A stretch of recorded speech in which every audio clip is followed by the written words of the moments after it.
Hey GCF leaders, we wanted to follow up with you guys about Blake's email that he sent last week with this new series that is kicking off August 29th, The Intentional Life.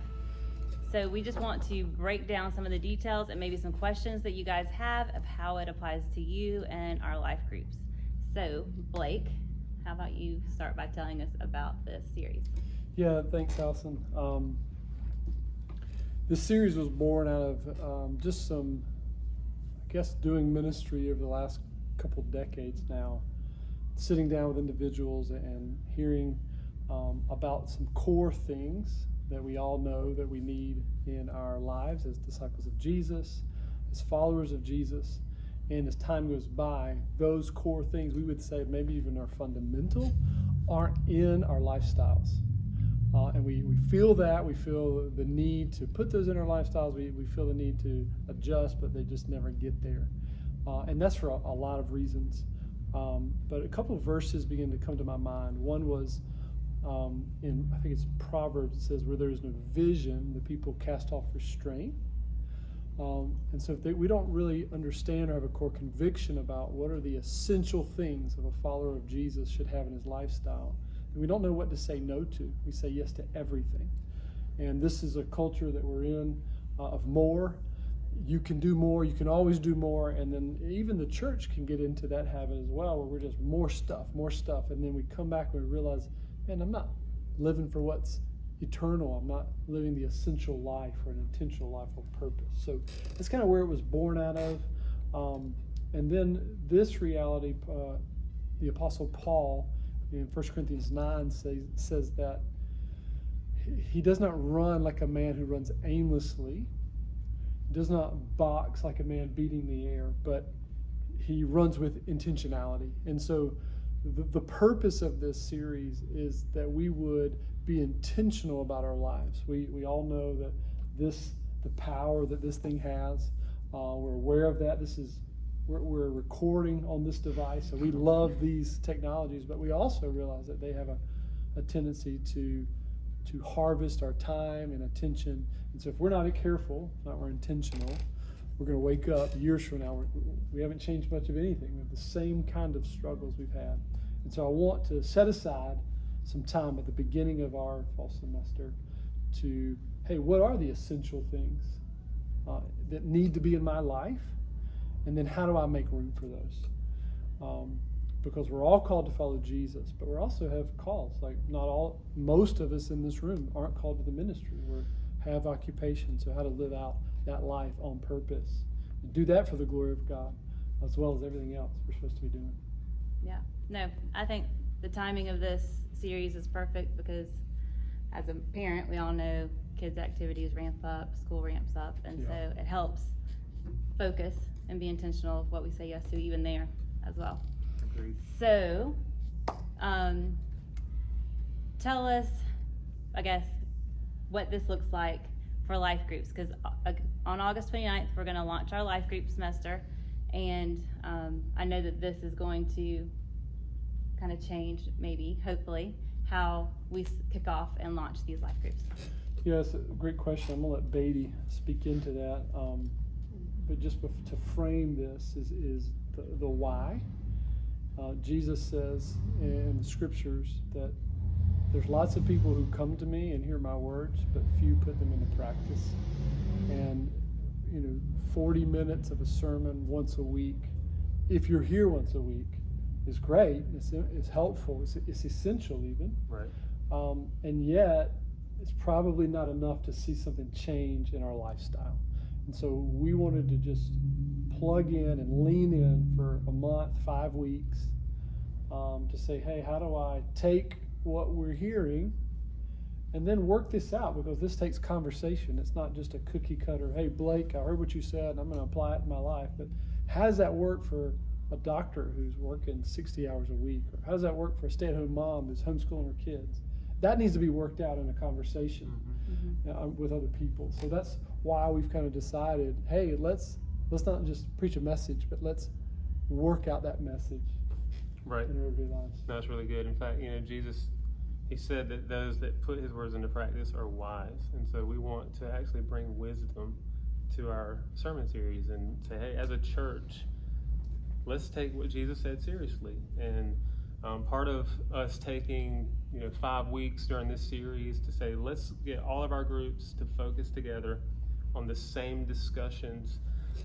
One is just to unite everybody around this series so that the church can feel like, hey, we're rallying together, we're talking about the same things, and we're growing together in the same subject, which is being intentional about what we're hearing on Sundays, not just hearing them walking away.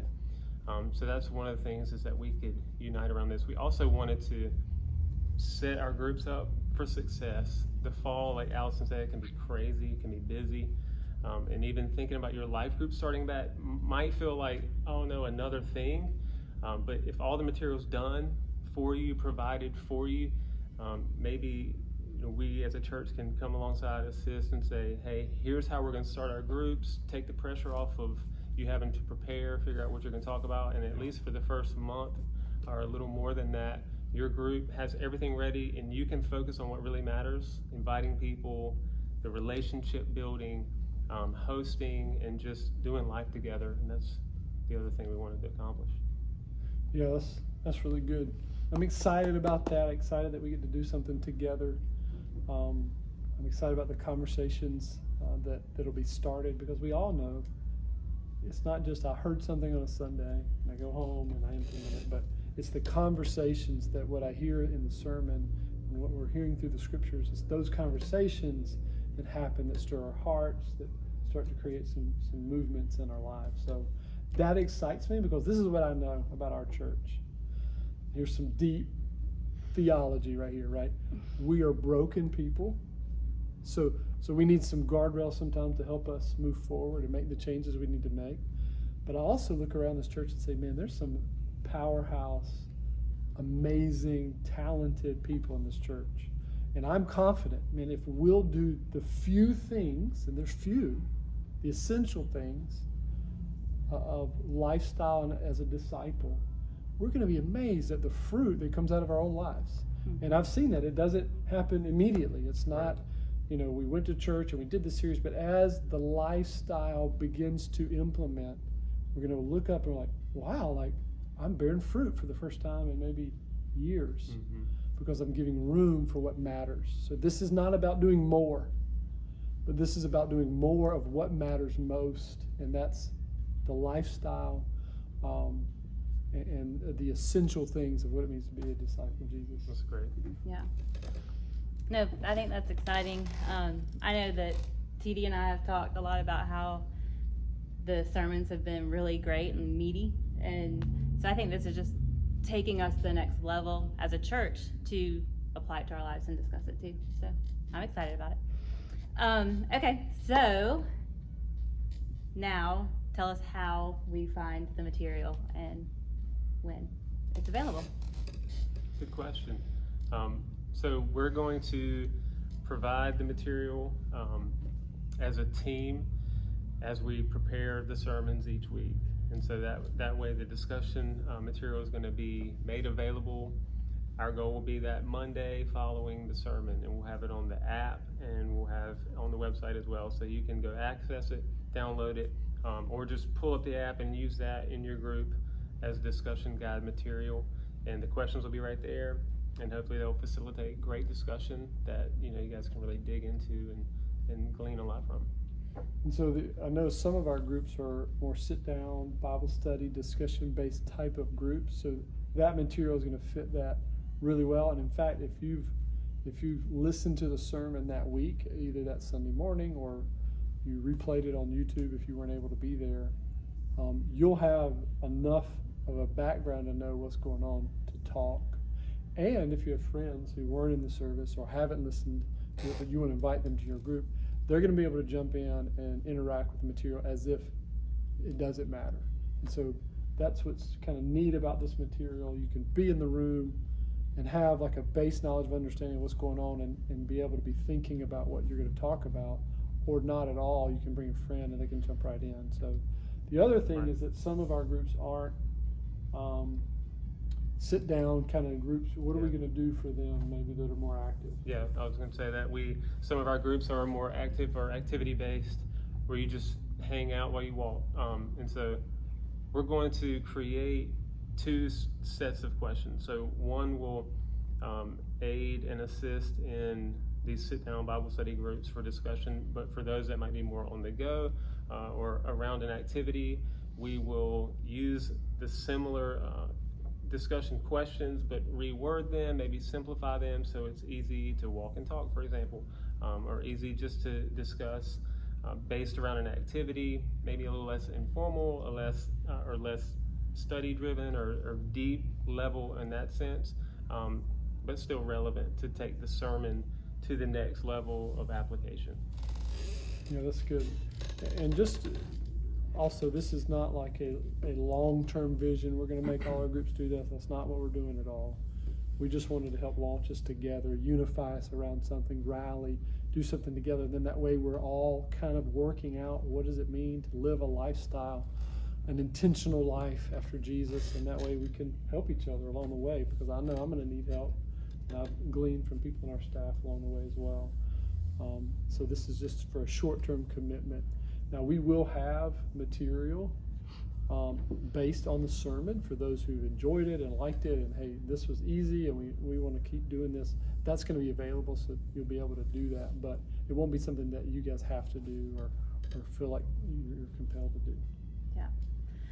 So we hope that this has answered your questions about what the Intentional Life series is about and how we want our life groups to be involved. If you have any questions, you can email me at AllisonDameron.com. Nope. At AllisonDameron@gmail.com. And if you, I still don't think I got it right, but if you are planning on leading a life group this fall, please go on the app or the website and sign up and register. And we are having our first formal life group training online on August 15th. You are welcome to attend, but if you are a new life group leader, we would definitely encourage you to jump on that. So that is it, and Yeah, we're excited. Hope you guys are having a great rest of the summer, and we look forward to seeing all God does through our efforts together.